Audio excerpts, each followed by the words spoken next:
Página 1. El Neandertal desnudo, Ludovic Slimak, 2024. Comprender a la criatura humana. ¿Y si hubiéramos malinterpretado quiénes eran realmente los neandertales? Slimak ha dado con la piedra roseta del mundo neandertal. The New Scientist. Durante más de un siglo consideramos a los neandertales inferiores a los Homo sapiens, y en los últimos tiempos pensamos que la diferencia estaba en sus lejanas tradiciones culturales. Pero, ¿cuál es la verdad? Ludovic Slimak, uno de los mayores especialistas mundiales en el estudio de los neandertales, ha seguido incansablemente la pista de lo que él llama la criatura, como si se tratara de un ser misterioso que se atisba a lo lejos, en la bruma.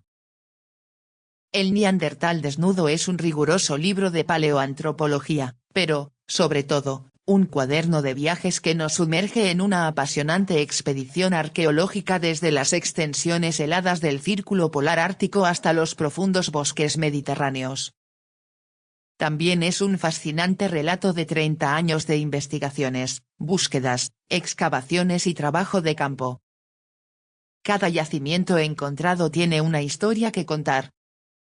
Y al encontrarse cara a cara con el hombre neandertal, Slimak descubre a un ser sorprendente cuya verdadera naturaleza parece habérsenos escapado por completo. ¿Tan inconcebible nos resulta una inteligencia divergente de la nuestra? Slimak vuelca en este libro sus asombrosos descubrimientos y una visión inquietante que cuestiona drásticamente nuestras creencias sobre los neandertales, la forma en que los concebimos y las razones de su asombrosa extinción. Por medio de una imagen renovada de la especie, nos muestra hasta qué punto nuestros prejuicios nos han impedido valorar sus logros, una ceguera que él relaciona convincentemente con las formas modernas de racismo. Nos revela sus descubrimientos con emoción, sentido del humor y gran pulso narrativo, y nos enfrenta de lleno a nuestras fantasías y proyecciones sobre esta humanidad extinguida. Su hallazgo es el neandertal. Pero de esta mirada cruzada a través de los milenios emerge también un inesperado retrato de nosotros mismos. Capítulo 1. Neandertal, en nuestras almas y conciencias. Otra inteligencia. El 19 de octubre de 2017, el telescopio Pan-STARRS 1 de Hawaii detecta un objeto de varios cientos de metros en forma de galleta que se aleja a gran velocidad de nuestro Sol. De inmediato, en todos los continentes se orientan telescopios hacia el bólido. Hay que darse prisa, el extraño objeto se aleja a más de 87 km por segundo. La asombrosa galleta no es nada menos que el primer objeto interestelar jamás observado en nuestro sistema solar. Sin demora, el objeto recibe el nombre de Oumuamua, literalmente explorador, que viene de la lejanía en lengua hawaiana. Además de su forma asombrosa, el bólido revela una serie de anomalías nunca antes reconocidas en ese tipo de objetos, ya fueran meteoritos o asteroides, una alta reflectividad intermitente, una baja emisión térmica y una sorprendente aceleración después de pasar por las proximidades del Sol. Abraham Loeb, director del Institute for Theory and Computation de la prestigiosa Universidad de Harvard, propone entonces en el muy formal Astrophysical Journal Letters que Oumuamua podría ser nada menos que un fragmento o una sonda plenamente operativa, enviada con toda intención hacia las inmediaciones de la Tierra por una civilización extraterrestre. Si bien es cierto que la hipótesis es ampliamente discutida, quienes la establecen son solventes científicos de una de las mayores instituciones del mundo, lo cual pone en guardia a los medios de comunicación de todos los continentes. La sola hipótesis, la duda vertiginosa, interestelar, resulta fascinante de inmediato. El motivo de tal fascinación es la posible existencia de una inteligencia exterior al ser humano. Una inteligencia total, en posesión de una plena consciencia tanto de sí misma como de la inmensa complejidad de nuestras realidades materiales. Pero una inteligencia que no nos pertenecería.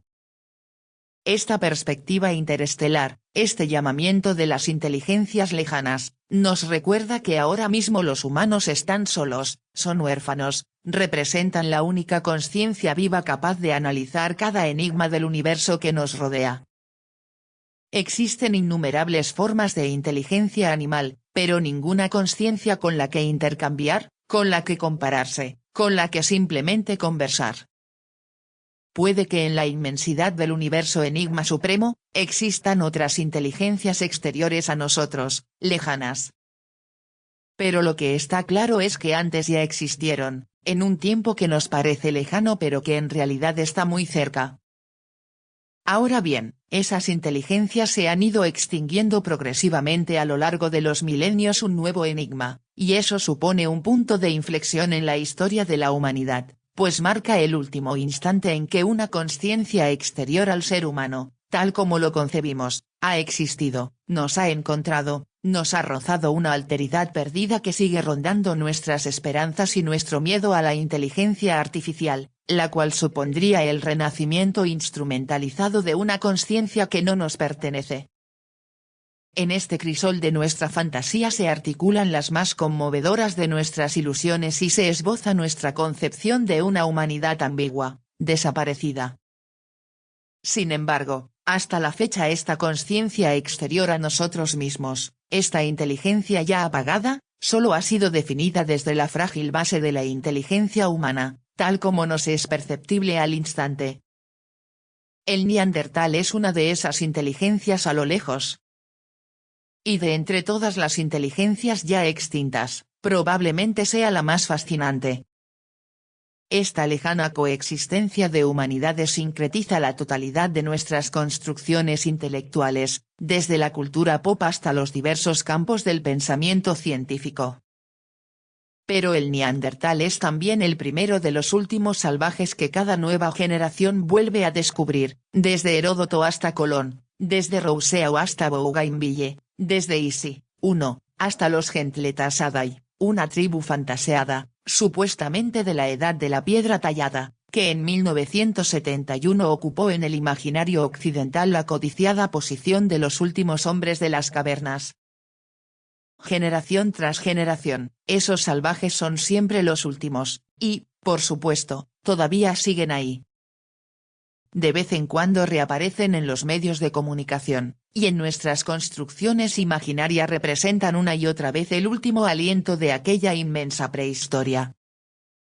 Una serie infinita de últimos salvajes que se suceden desde hace milenios para nutrir nuestro anhelo de mundos perdidos, desde el Yeti o el Barmano o hasta las misteriosas geografías de Jules Verne. Los últimos neandertales nos proyectan hacia un universo desconocido donde cada páramo abandonado acaba siendo acechado por otras conciencias.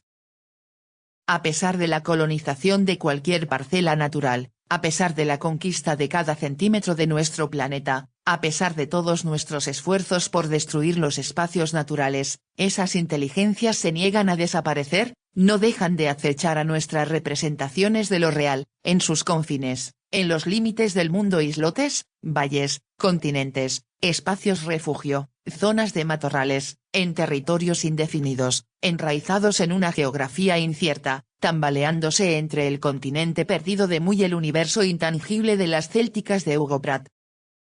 Los lejanos restos de la humanidad neandertal sugieren que nunca fue un nosotros mismos más.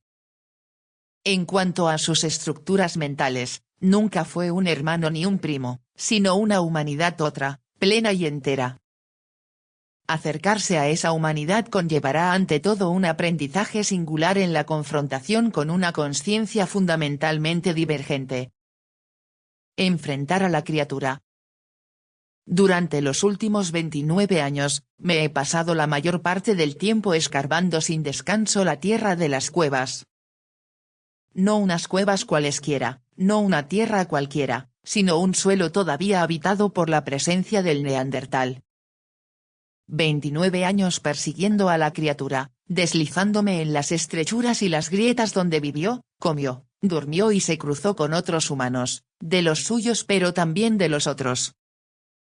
Donde a veces murió. Y, sin embargo, después de pasarme 29 años con las manos metidas en esa tierra, en el barro de esas cuevas, sigo sin lograr discernir con claridad quién fue el neandertal. He extraído, analizado, tergiversado, creído entender muchas veces, sobre todo al principio, hasta por fin darme cuenta de que aquello no encajaba. Y sí, así es, sobre todo al principio, porque cuando uno mira a la criatura desde lejos tiene esa engañosa sensación de evidencia, de que es fácil entenderla. El arqueólogo, como el antropólogo, debe esforzarse por ver de cerca y de lejos, tal como reza el título de Claude Lévi-Strauss. Pero, ¿es legítimo acercarse al neandertal como antropólogo? Por oposición a quienes niegan que los salvajes sean humanos y eso que no son más que Homo sapiens de culturas diferentes, Rousseau se interrogaba sobre la humanidad de los grandes simios. Las fronteras de la humanidad siempre han sido inciertas, borrosas, y muchas sociedades consideran que los animales estarían al mismo nivel que los humanos, desplazando de este modo el centro de gravedad y situando al hombre como una parte dentro de un todo más amplio.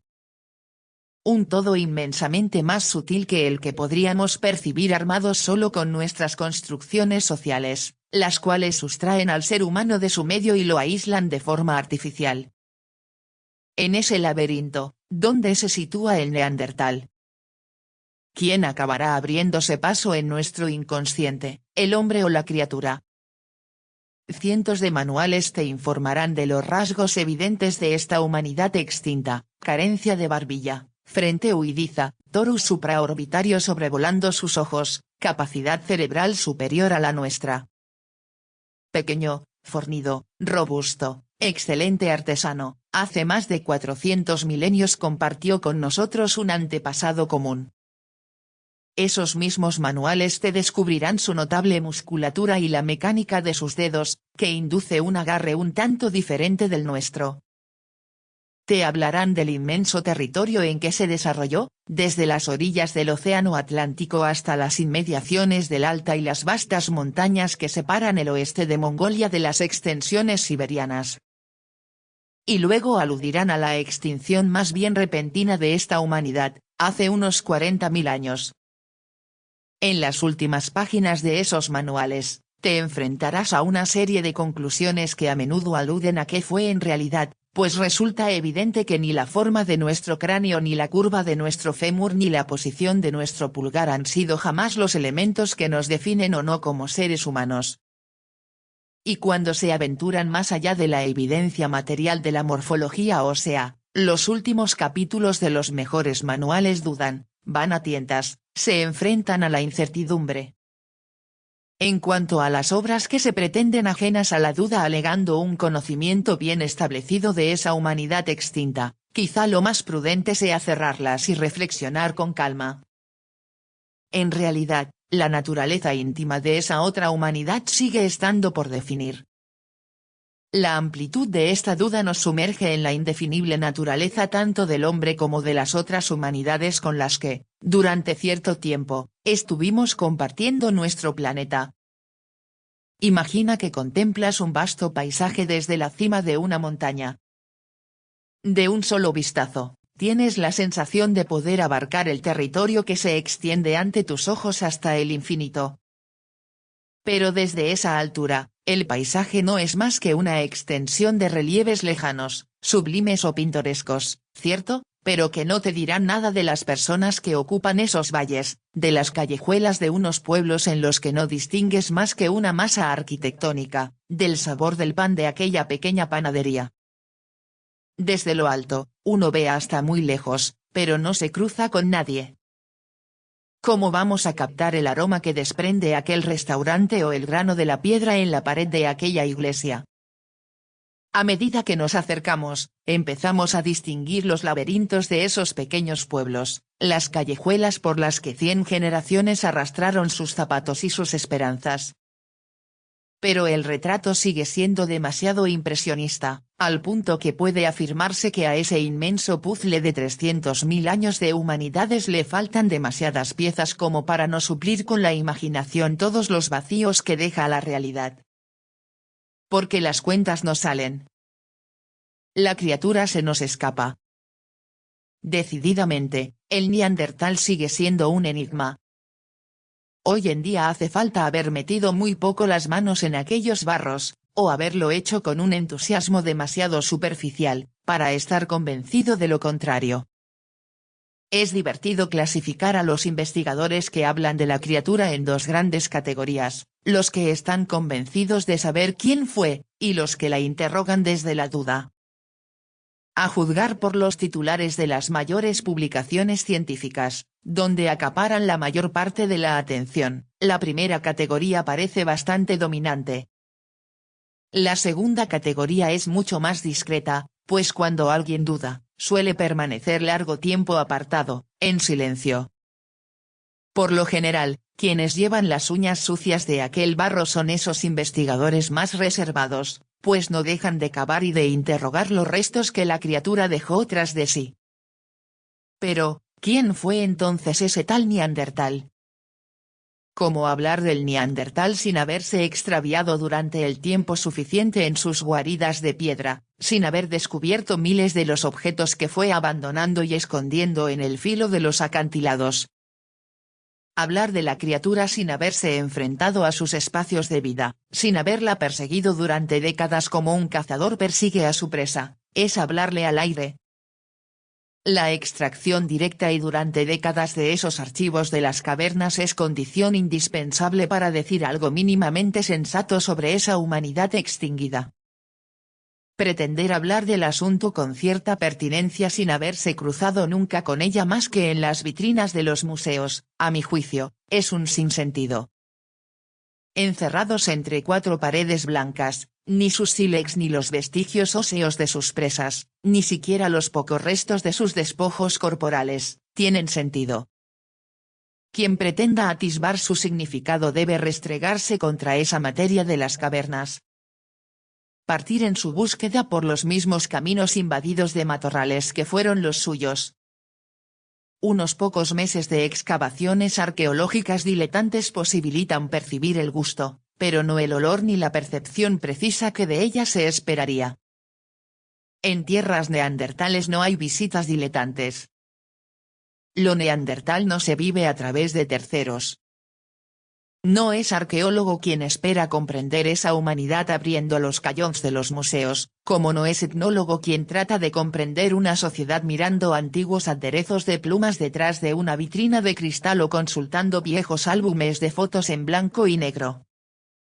Dicho esto, somos plenamente conscientes de que la criatura no se ajustará a nuestros anhelos y deseos. Es un humanoide tímido, la criatura más inasible con la que podemos enfrentarnos. Criatura un poco como la de Frankenstein, quien, tratando de crear vida, creó a la cosa, dotada de su propia consciencia y a la que ya no pudo controlar. Inasible porque acecha en las sombras de los muertos, sin pensamiento, sin palabras que le sean propias. 42 milenios después de su desaparición del reino de los vivos, investigadores, estudiosos y aprendices de brujo intentan hacer hablar a los vestigios de esta humanidad, reducida al silencio de la extinción biológica.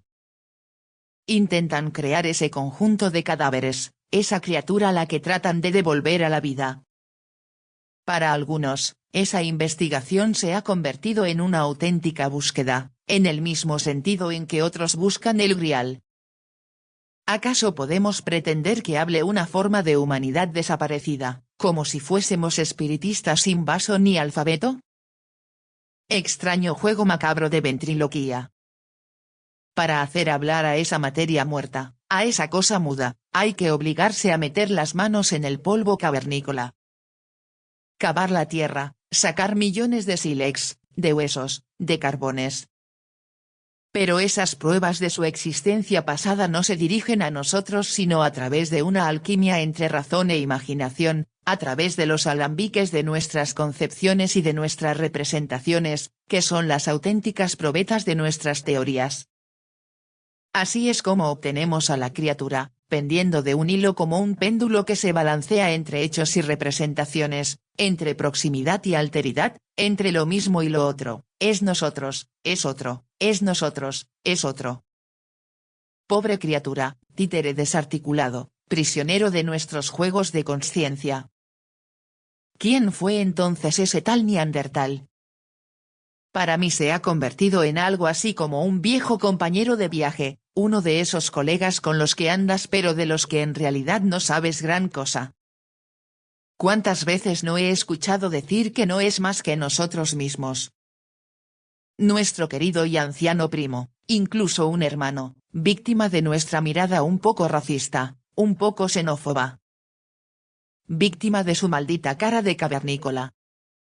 Pero, ¿fue realmente lo que nosotros somos? Buena pregunta. Tengo la inquietante sensación de que, a lo largo de nuestro camino común, en vez de comprenderlo cada vez mejor, que es lo que cabría esperar, en realidad lo estamos moldeando poco a poco a nuestra imagen y semejanza. Es algo más fuerte que nosotros. La sola posibilidad de que una criatura consciente de sí misma haya podido ser esencialmente diferente de nosotros nos causa rechazo, nos repugna, nos subleva. Así que inventamos y reinventamos al Neandertal. Y no es que vayamos concretando su imagen, es que lo disfrazamos. Lo disfrazamos de forma narcisista, ¿cierto? Pero a fin de cuentas como se viste a un espantapájaros. Su desaparición lo transformó, lo sigue transformando, entre nuestras manos, en una muñeca, muerta. Víctor Frankenstein no fue más que un pionero, un precursor. Como creadores macabros, con nuestras muñecas de los tiempos pasados, nosotros nos hemos convertido en auténticos maestros. Cierto que resulta impresionante, que a veces, con todos los atavíos que le echamos encima, da miedo.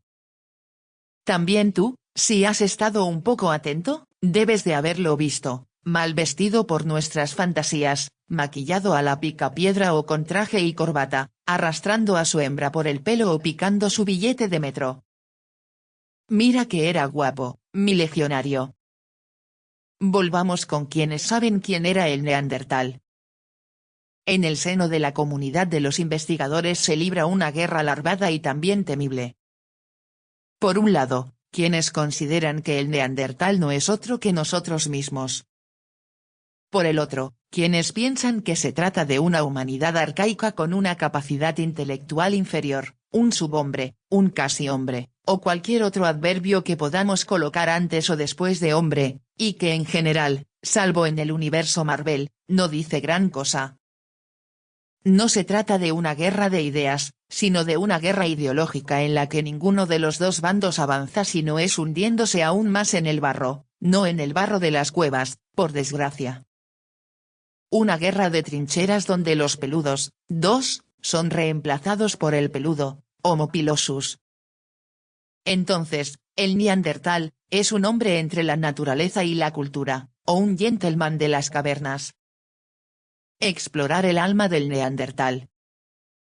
Dividido a causa de perspectivas partidistas, el retrato que de él podemos hacer hoy en día es o bien demasiado claro, demasiado obvio, demasiado simplista, demasiado limpio para ser tomado en serio, o bien muy confuso. A fuerza de ensamblar las partes de diferentes cadáveres, la criatura se nos ha acabado escapando. No tanto como realidad histórica o científica, sino más bien como un egregor que posee su propia vida, que vaga por nuestras fantasías, la de cualquiera, pero también la de los investigadores, que no se quedan al margen. Y así, estos últimos años, al ritmo de los descubrimientos arqueológicos, se ha descrito al Neandertal con adornos de conchas y garras de águila, ataviado con plumas de rapaces, tocando la flauta, pintando las paredes de las cuevas, inventando todas las grandes innovaciones propias del espíritu humano, como guerrero armado, como rey del norte que igualaría o incluso superaría a nuestros antepasados biológicos, aún confinados en los acogedores territorios asiáticos y africanos. El Neandertal artista se enfrenta decididamente a su egregor especular igual de poderoso, de prehombre de los bosques, de troll de los viejos tiempos, hombre de piedras y musgos. Me vienen a la memoria dos anécdotas.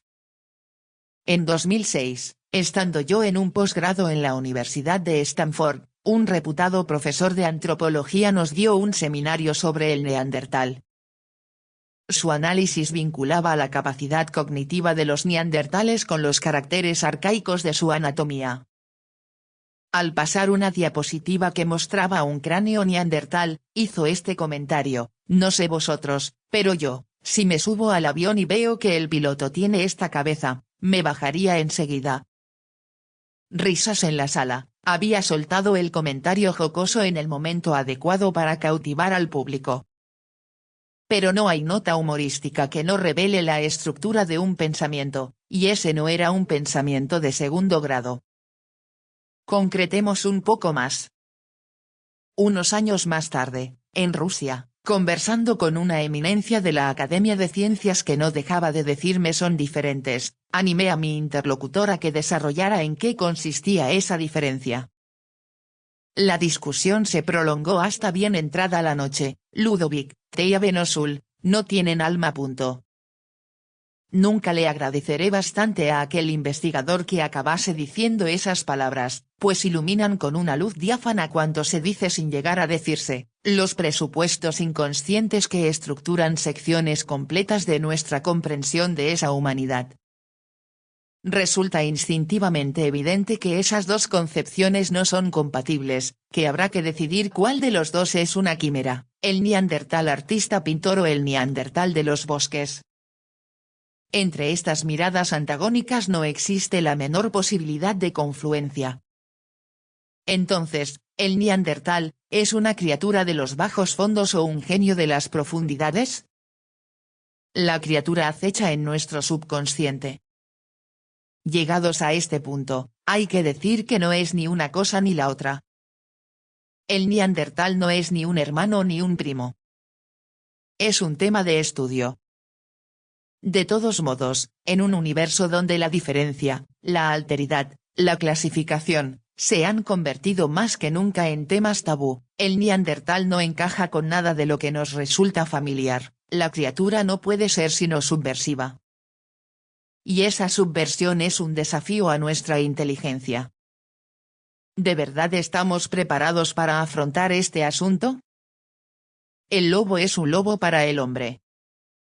En Occidente, como en toda sociedad tradicional, quien rompe un tabú es violentamente rechazado, marginado de su grupo. Aceptar que el neandertal es una humanidad diferente de la nuestra, humano sin ser humano, nos obligaría a transgredir los más profundos tabúes de nuestra sociedad. Así pues, ¿hay que medirse con los límites morales de nuestros valores, o acaso hay que mantener bajo control nuestros pensamientos y mantenernos limpios en relación con nuestros valores? ¿Hay que orientar nuestras miradas con docilidad en la dirección más provechosa socialmente? La facilidad, un cierto cinismo, la mirada del grupo, todo nos incita a relativizar. ¿Qué importa, a fin de cuentas, si la verdad no existe, si resulta que se construye? Construyamos, pues. ¿Por qué empeñarse en aventurarse en verdades laberínticas? Esa verdad es la de la definición sutil de la inteligencia de una criatura humanoide que no radica en nosotros, ni siquiera en nuestros antepasados. Un ser humano que, quizá, ni siquiera esté sujeto a las estructuras mentales que definen nuestra comprensión de lo que es el ser humano. Otra inteligencia, separada de nosotros por cientos de miles de años de evolución independiente. En este sentido, y hasta cierto punto, la criatura estaría tan lejos de nosotros como una entidad alienígena, pues aún hay que añadir su extinción y el tiempo que nos separa de ella, que lo borra casi todo. En arqueología, como en etnografía, solo el testimonio de primera mano tiene un valor profundo. Si bien existen bibliotecas enteras dedicadas a este asunto, solo la confrontación directa con lo que queda de esas poblaciones entraña una cierta relevancia. ¿Se confundiría así el vestigio con su artífice, con su sujeto? Hasta cierto punto, es probable. Esa es también la razón por la que el sujeto tiene esa tendencia a escaparse sistemáticamente, a escurrírsenos entre los dedos sin dejarse atrapar. La criatura todavía no posee una forma racional tangible. Existen miles de escritos en los que se expone la historia de estas investigaciones, la historia de nuestras representaciones del Neandertal, la estructura de sus huesos, la cartografía de sus yacimientos, sus tecnologías o su genética, inmensas compilaciones enciclopédicas. Pero su carácter sistemático no acierta a disimular la dificultad de extraer de ellas un pensamiento real, una filosofía, una concepción distanciada, o acaso cercana. Si te interesan la forma de su pelvis o la geometría de los bloques de sílex que explotaba, los diccionarios antes mencionados te proporcionarán más material del que puedes procesar. Pero si intentas concebir, aunque solo sea superficialmente, cómo fue el mundo bajo la influencia de unas humanidades diferentes, esas obras no harán sino decepcionarte. Así que este libro es otra cosa. Hay que salir de las bibliotecas e ir sobre el terreno, perseguir a la criatura en sus más lejanos territorios y hasta sus guaridas rocosas, acercarse tanto como sea posible a pesar de su lejanía temporal, transgredir un poco el tiempo, tratar de concebir cómo se extingue. Y como el tema abordado se confunde con sus vestigios, a través de las líneas de este libro presento algunos momentos de mi trayectoria de investigador y rastreador del Neandertal. Hay que extraviarse en las inmediaciones de los Urales polares, donde me vi confrontado con las poblaciones árticas más antiguas, en el valle del Ródano al encuentro de extraños caníbales, o en las laderas del Mont Ventoux, el gigante de Provenza, y descubrir allí a unos curiosos cazadores de ciervos, pero exclusivamente de ciervos macho y en la flor de la vida, hace 100.000 años, en el inmenso bosque primario europeo, el de antes de la última glaciación. Por el camino, interrogo su mirada y cuestiono la nuestra. Intento concebir sus ritos de la vida y de la muerte. Exploro sus formas de estar en el mundo, que me remiten a nuestra propia humanidad y a la fragilidad de nuestras miradas. Lo concibo en una imagen original. Ni hombre ni mono, y en posesión de su propia forma de ser hombre sin ser nosotros. Esos viajes, esos pensamientos, esos descubrimientos, esas preguntas, esas vacilaciones de investigador son una invitación al viaje. Un viaje en cuerpo y alma, homérico, como lo es todo viaje verdadero. Un viaje a la lejanía, por supuesto solo se viaja si es lejos, pero un viaje sentado, o más bien de rodillas, por entre los recovecos de las rocas, por las orillas de los grandes ríos donde quedaron congeladas, fosilizadas después de miles de años unas escenas, unas acciones, miles de anécdotas que nos hablan de pueblos a lo lejos, tanto en el espacio como en el tiempo. De pueblos borrados de nuestro recuerdo irremediablemente amnésico. De pueblos para siempre extintos. Extinción. Porque hubo una extinción. Un punto final. Súbito, inesperado. Que se yergue ante nosotros como un enigma sin pistas, como un enigma vertiginoso. Porque entonces, ¿también las humanidades se extinguen sin previo aviso? La desaparición de toda una humanidad, tan cercana a nosotros en el tiempo, debería apelar a cada uno de nosotros, en cada momento. ¿Porque una humanidad, de verdad puede extinguirse? De las preguntas que aborda este libro, esta es la más sencilla, así que respondo en estas primeras páginas. Una humanidad no solo puede extinguirse, sino que su extinción es un hecho comprobado, de forma clara y definitiva. Cierto que los genetistas han demostrado que, en el genoma de las poblaciones que hoy ocupan los territorios ancestrales del Neandertal, aún subsisten rastros neandertales. Pero estos mismos estudios también han demostrado que el Neandertal no se ahogó genéticamente en nosotros, y que los escasos genes que caracterizan sus interacciones con nuestros antepasados no pueden tomarse por indicadores de una forma de persistencia de esta población. Esas huellas genéticas son la marca de unos encuentros distantes entre poblaciones biológicamente alejadas, y que, con toda probabilidad, solo fueron en parte interfecundas. Sobre la base de esas huellas genéticas y de forma tácita algunos discursos relativizan la extinción del Neandertal. Así pues, la extinción habría sido una especie de dilución. Este discurso no solo es científicamente erróneo, sino también fundamentalmente engañoso. Imaginemos por un momento que todas las especies de lobos de la Tierra se extinguen de forma abrupta. Adiós, Canis lupus. Ahora proyectemos en el lobo la teoría de la dilución genética del neandertal en nuestra humanidad. El resultado de semejante alquimia sulfurosa sería afirmar que en realidad los lobos no se han extinguido, ya que en el genoma de los Canis lupus familiaris siguen siendo discernibles partes enteras de sus genes. Si bien es cierto que el lobo tuvo más suerte que el neandertal no se ha extinguido, no lo es menos que, en caso de haberlo hecho, el caniche que sobreviviera a su extinción no podría reivindicar la herencia de su primo. Para el neandertal, el caniche somos nosotros. No me refiero a que nosotros seamos la versión domesticada y melindrosa de la fiera original, sino que, de igual manera que el lobo no sobrevive en el caniche, tampoco el neandertal sobrevive en nosotros. Esa humanidad está extinta, totalmente extinta. Ese linaje humano ya no existe, y su genio al que vamos a interrogar juntos, se extinguió irremediablemente con él. Cabría preguntarse si esa tendencia a atenuar la mayor extinción de humanidad asimilándola a una dilución genética que nunca tuvo lugar, ¿no huele un poquito a revisionismo? ¿O no se trata aquí de dejar de lado la curiosa coincidencia entre el momento de la expansión de Homo sapiens en Eurasia y el de la mayor extinción de humanidad jamás registrada? En efecto, es fácil absolver a nuestros antepasados colonizadores de Europa, de la extinción neandertal, puesto que la relación que puede existir entre un acontecimiento y el otro no es fácilmente apreciable, a menos que se admita que ambos tienen lugar al mismo tiempo. Pero en el caso de periodos tan lejanos, el tiempo se expresa en 1000 años más o menos. Esos 1000 o 2000 años de incertidumbre derivan de la imprecisión estadística de las dataciones con carbono 14.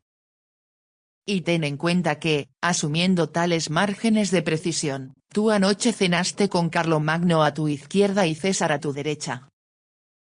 Buen provecho. Los datos arqueológicos que documentan ese momento con suficiente precisión son muy difusos, y los métodos de datación demasiado imprecisos para establecer un vínculo entre la colonización de Europa y la extinción de sus poblaciones aborígenes neandertales. Pero si el neandertal y su extinción te interesa aunque solo sea de lejos, tal vez en los medios de comunicación de masas habrás visto un flujo constante y creciente de informaciones y teorías nuevas y deslumbrantes sobre los procesos que lo condujeron a la extinción. Ante semejante marea de información, probablemente habrás imaginado que la cuestión neandertal se basa hoy en día en una poderosa dinámica de investigaciones arqueológicas sobre el terreno, que estarían renovando nuestro conocimiento de un modo fundamental y a un ritmo frenético. Pero más vale ir olvidándose de semejante sueño sobre grandiosos programas científicos internacionales que interroguen a gran escala los archivos de las cuevas para resolver el enigma. Nada de eso. En Francia, país todavía considerado como la gran nación de la investigación internacional en prehistoria, no ha habido ninguna operación arqueológica que revele nuevos cuerpos neandertales por lo menos desde principios de los años 80. Lo mismo que casi ninguna nueva secuencia arqueológica completa con sílex, huesos y restos humanos, ha venido a renovar con precisión nuestro conocimiento sobre los últimos milenios de estas poblaciones. Por una parte, con el impulso de los análisis biomoleculares, nuestras herramientas han evolucionado notablemente. Por otra, desde hace más de 40 años, ni la investigación programada ni la arqueología preventiva han permitido renovar las bases fundamentales de nuestra documentación científica.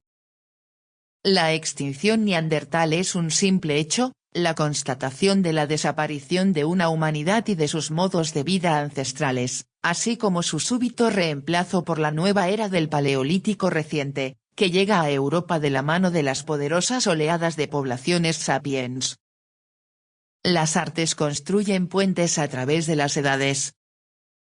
Hay que comprender bien lo que representa la emergencia de esta nueva era, que como un viento frío viene anunciada hace más de 40.000 años por la muerte silenciosa del Neandertal. El Paleolítico reciente, la era de las cuevas ornamentadas y las estatuillas de marfil, ¿te parece lejano como un sueño confuso de piedras entrechocadas y gruñidos? Pues te equivocas. Te equivocas de un modo total y absoluto. La era del primer Homo sapiens en Europa es nuestra era. Ese hombre no es ni más ni menos que nosotros, totalmente nosotros. Abarca sin diferencias fundamentales todas las sociedades humanas que conocemos desde el advenimiento de su reinado en Europa.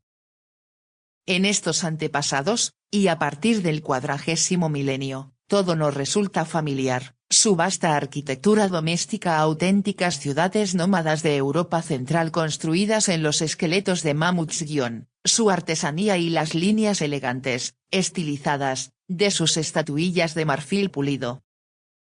Los símbolos pintados en las paredes de sus santuarios subterráneos hace 34.000 años no tienen nada que envidiar a las grandes obras maestras del Renacimiento o de sus amigos del impresionismo, Degas, Monet, Renoir y todos los demás.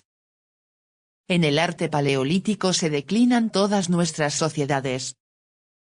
Ese arte mantiene con nosotros un poderoso vínculo orgánico y continuo que trasciende el tiempo a través de decenas de milenios, como si esas capas temporales no existieran, como si el tiempo no fuera más que una anécdota sin incidencia real.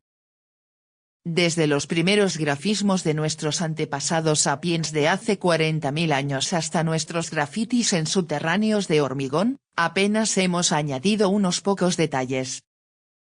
Así lo han sentido y así lo han expresado todos los artistas desde el siglo XIX hasta nuestros días, los verdaderos artistas, los transgresores, desde Gauguin hasta Picasso. Por medio de su percepción artística hipersensible, pusieron en palabras, en formas y en colores, como una cruda evidencia, la conmoción incluso física que sintieron. Con toda franqueza, hay que reconocer que nada sabemos de lo que podrían haber sido las artes neandertales. En cambio, el arte sapiens sí que lo conocemos, es uno. De la cueva de las Caux hasta el Guernica no hay más que un paso. Un paso, sí, pero un paso de caminante diletante, ni siquiera un peldaño, ni siquiera un avance. Los cubistas, los fauvistas y los impresionistas no han hecho más que redescubrir unas evidencias que ya fueron expresadas decenas de milenios antes que ellos. Todos quedaron asombrados al descubrir que, a lo largo del mundo y del tiempo, el arte sapiens es un arte total, homogéneo. En 1955, André Derain, en sus cartas a Vlaminck, el otro gran fauvista, escribe: «Estoy un poco conmovido por mis visitas a Londres y al Museo Nacional, así como al Museo Negro. Es extraordinario, una locura de expresión». También Picasso, al salir de Altamira, la madre de todas las cuevas ornamentadas, la soberbia cueva española, exclamó asombrado, o tal vez satisfecho: «Lo inventaron todo». ¿Por qué misteriosa razón pueden las artes desafiar el tiempo, comunicarse entre sí con tanta facilidad a través de miles de años, y tender puentes a través de las edades con absoluta libertad y en plena posesión de sí mismas desde su origen? Decenas de miles de años resumidos sin explicación en una sola sensibilidad, en una sola mirada, en un solo rasgo sensible del alma. Ese vínculo común, donde ningún punto temporal ejerce una influencia decisiva, engloba radicalmente el primer arte sapiens, desde la prehistoria hasta los artes nativos. Los sapiens son uno. Solo el velo de nuestra educación nos impide el acceso a las claves del universal humano, el de Homo sapiens, las claves garabateadas de las primeras paredes pintadas en nuestro universo, ya del todo antropomorfizado, absolutamente artificial. Todas las claves de comprensión de todas las sociedades desde el amanecer del sapiens están ahí, A nuestro alrededor, ante nuestros ojos cegados por un exceso de evidencias. Derain se acerca a la única conclusión verdadera que quizá podría sacarse: habría que mantenerse eternamente joven, seguir siendo eternamente niño, así podríamos hacer cosas bonitas toda la vida. De lo contrario, cuando nos civilizamos, nos convertimos en una máquina que se adapta a la perfección a la vida, y ahí termina todo. Adiós, mi media naranja, yo te amaba. Esas mismas evidencias que condicionan nuestra mirada a pesar del paso del tiempo, también nos permiten pensar que el neandertal podría no ser el hombre que imaginábamos. En el caso del neandertal, mi viejo amigo íntimo, nada de grandes frescos rupestres interpelándonos a través del tiempo, nada de excéntricos adornos tallados en marfil o en cuernos de ciervo, nada de estatuillas animales o humanas pulidas en piedras de colores.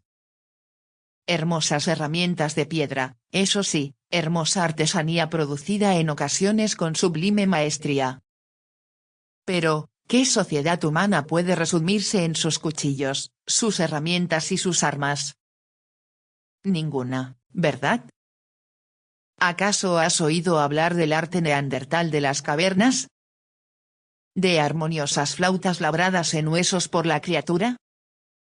¿De hermosas pulseritas hechas con garras de águila o conchas perforadas? ¿De pomposos peinados con plumas de rapaces, casi a la moda azteca o lakota?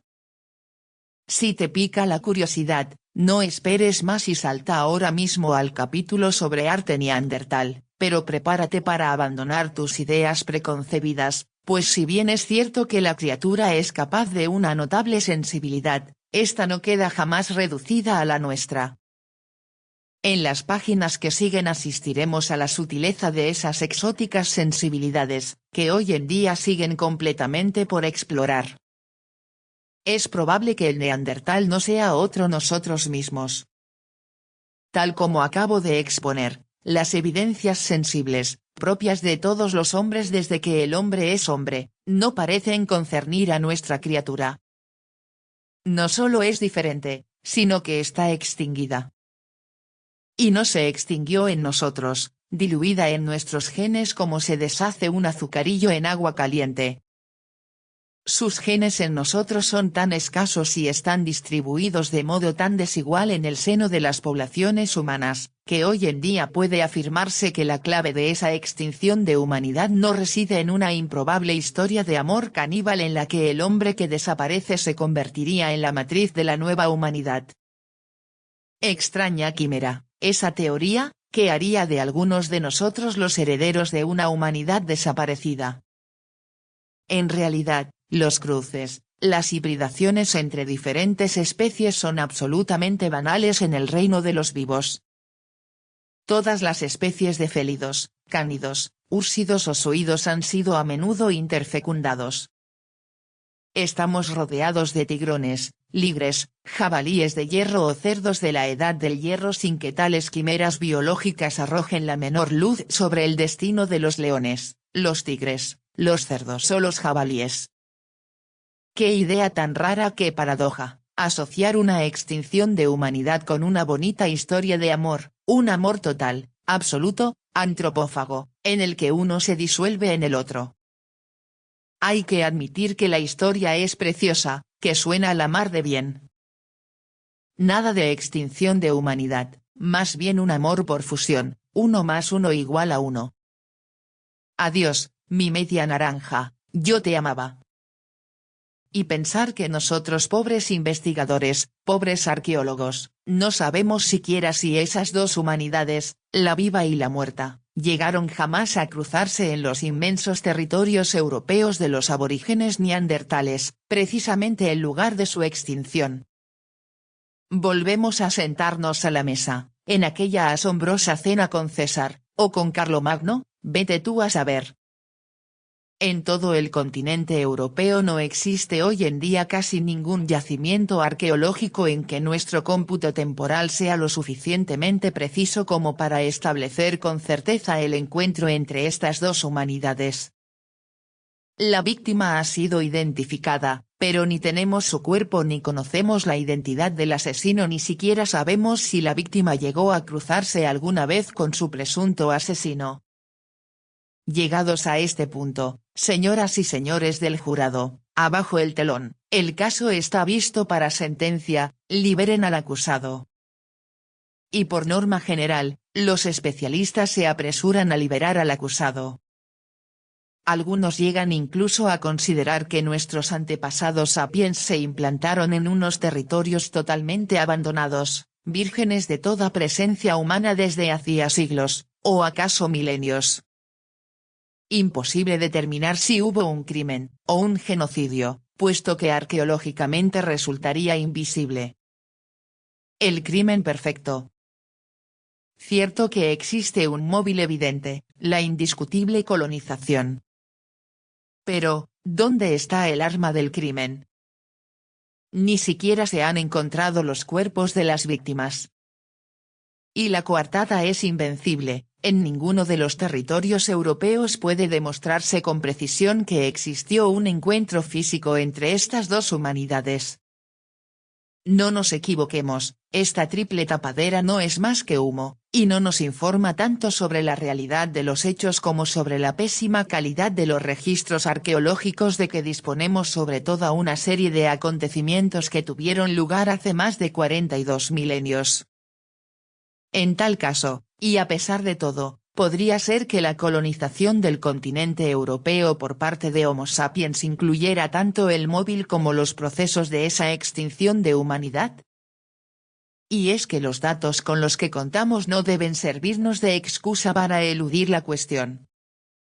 En realidad, parece ser que si miramos muy de cerca y con los métodos más recientes, los datos arqueológicos, genéticos e incluso cronológicos nos proporcionan las herramientas necesarias para demostrar que ese encuentro sí que tuvo lugar.